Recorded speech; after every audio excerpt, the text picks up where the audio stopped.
Giannis Antetokounmpo and the Milwaukee Bucks have had a pretty good season so far. Right now, they're second in the Eastern Conference, and if they didn't have a bad month in January, then they would have had the #1 spot in the East. Now of course, they're led by Giannis Antetokounmpo. On the season, he's averaging 29.2 points, 6 assists, and 11.3 rebounds per game. He's also chipping in with 1.43 blocks and shooting at 54.4% from the field, 72.2% from the free throw line, and an improved 30.3% from downtown. He's already taken 178 threes this season, and I believe that he is on another level whenever it comes down to one of the best players in the world.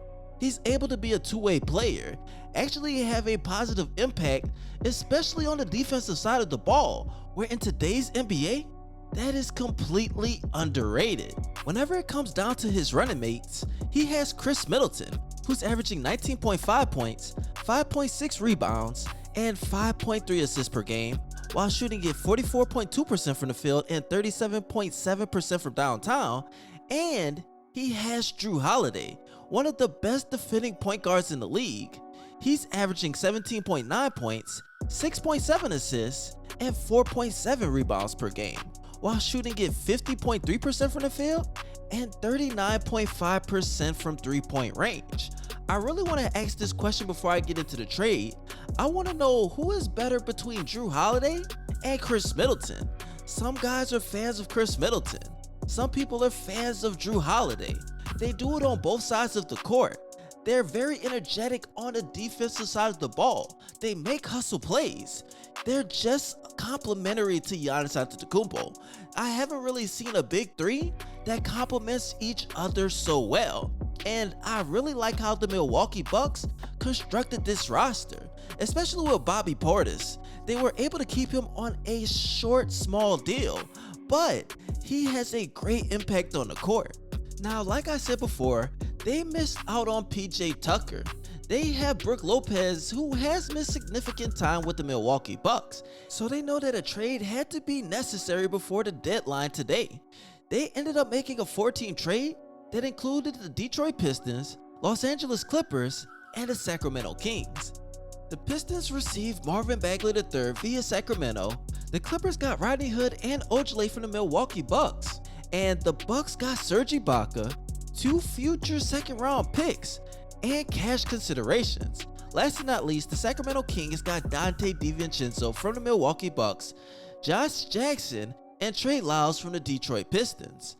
All in all, after this deal was done, I already know that the Sacramento Kings will be fire next year. I mean, you see what they were able to do?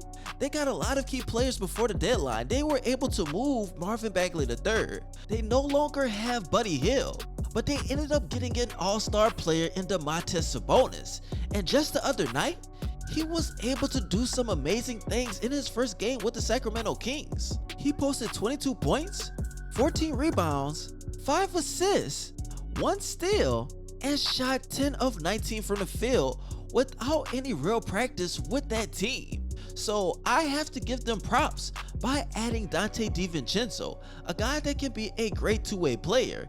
This is something that really surprised me because they needed somebody to replace Tyrese Halliburton, and Donte Divencenzo will be that guy. I appreciate what he has done for the Milwaukee Bucks organization, and hopefully he'll be able to get it together with Sacramento.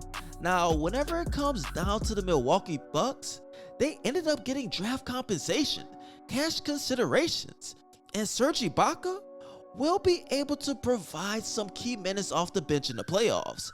He has experience. He's been to multiple NBA finals, and on the season, he has also been doing pretty well. Of course, in limited minutes, just a little bit over 15, he's been averaging 6.6 points, 1 assist, 4.3 rebounds per game, and shot 49% from the field and 38.7% from downtown.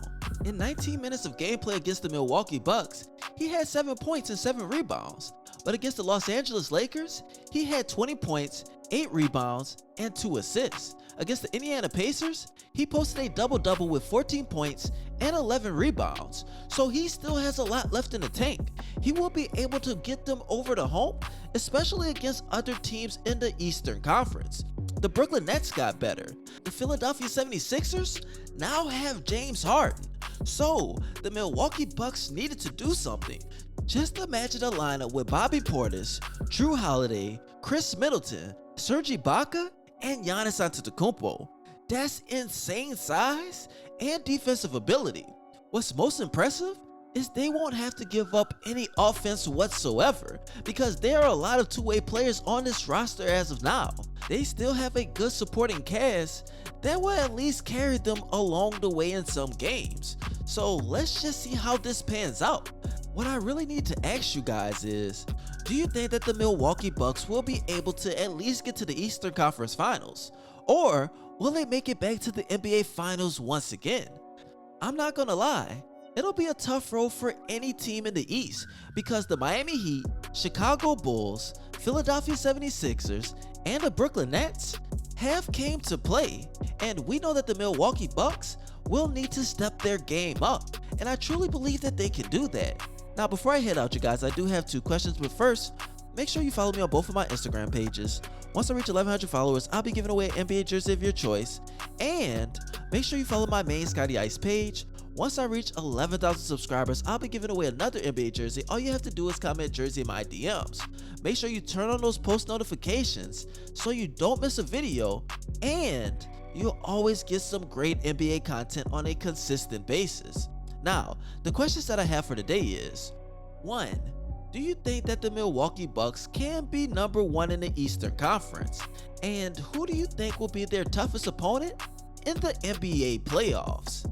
For me, I believe that they will hover around the 1 or the 2 spot because they have a lot of consistency from all of their players. Whenever it comes down to their toughest competition, I just don't know because every team that I stated in the East is dangerous. Now the second question that I have for today is, if Giannis Antetokounmpo was able to get at least 2 more championships, do you think that he will be a top 5 player in NBA history? To me, I really don't know, but he's an MVP, a Defensive Player of the Year. Not too many people have either one of those, so I believe it will be a discussion, but he will have to make significant moves with the rest of his career, but it's something that could be possible. Now I appreciate all you guys loving your support. Don't forget to smash that subscribe button on both of those channels, turn on the notification, and as always, this your boy ScottyIce, aka Baby Bron, and you already know, I'm out.